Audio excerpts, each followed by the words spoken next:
When is the right time to get out of the alligator cage? Sharon Horne-Ellstrom here.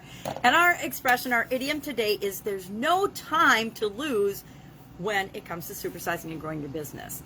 And this idiom, I realized I didn't really discover an origin of it. When did it come from? Where did it come from? A lot of these idioms with respect to time, I'm just now noticing, don't have a distinct beginning and end when they became popular. They've been around for a long time. This one's been around at least my whole life, which it means 60 plus years. So that to me is a long time. Anything over, 20, 40, 50, 60 years is a long time. And it's been over 100 years. To me, it's pretty well ingrained in our culture, in our society, in our language. So there's no time to lose. We know what it means. It means start now, get going, hurry up, jump to it, get a move on. I'm trying to think of all the things I've said and that have been said to me. There's no time to waste. Hurry up. We got to get going. Come on. What are you waiting for? Things like that mean get started now. It can mean get started now or hurry up. Pick up the pace. There's no time to lose. There's no time to waste.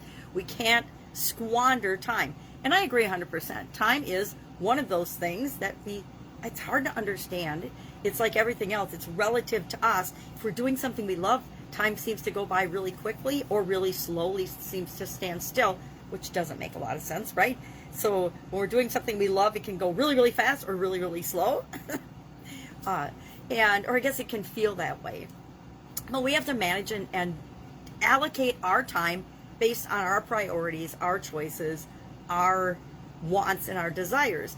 And I think the biggest lesson in this particular idiom or expression, for me personally, and probably for most people, is that we have to be the example. They always say to be successful in business, you have to do the right thing at the right time, with and for the right people, at the right pace, at the right price, etc., and you'll be successful.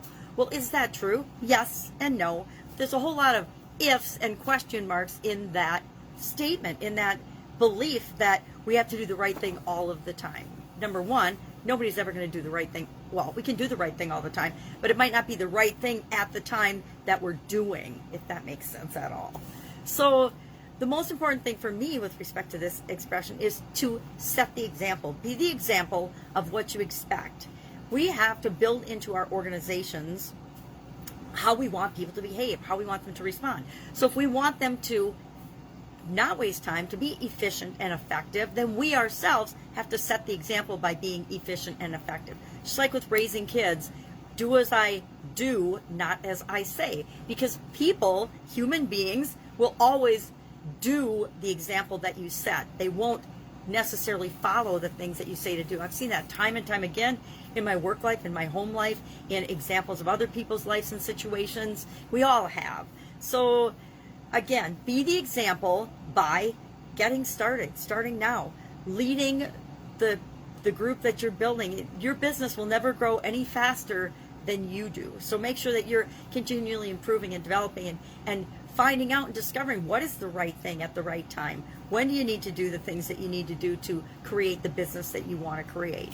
I like to use the journalistic framework, who, what, where, when, why, and how, and ask myself questions about different things that I'm investigating. I did it a long time ago. In high school, I was in journalism, and in college, I was in journalism, and thought about studying and being a journalist. And now I thank goodness I'm not a journalist these days because I have very little respect for them. I hate to say that, but true journalists I have incredible respect for. Let's just say the news media is questionable at best right now. So we need to set the example. We need to ask ourselves the questions and make sure that when we're spending our time and allocating our time, it's based on our priorities. It's based on how things make us feel. Is it moving us in the direction we want to go for our business and our life, or is it moving us? Are we staying still, or is it moving us away from what we want to do? Guess what? Some of the things that we try will actually not work. I know. Newsflash, scary, sad, but very, very true and to be expected. But we use those things that don't work as stepping stones and learning experiences to move us to the next thing that does work. So love to know your experience with this particular idiom and expression. There's no time to lose. I'm not sure I use the phrasing, there's no time to lose, as often as I encourage people with other words like hurry up, what's the hold up, jump to it. Let's get started. You know, what's holding up the line? That was a big one for me in manufacturing. What's holding up the line? If the line in manufacturing, everything is dependent on one another in terms of the steps. So if one part of the line actually goes down, usually the whole line does, or at least the whole line after it, and then it starts to pile up in one spot, and you get a bottleneck.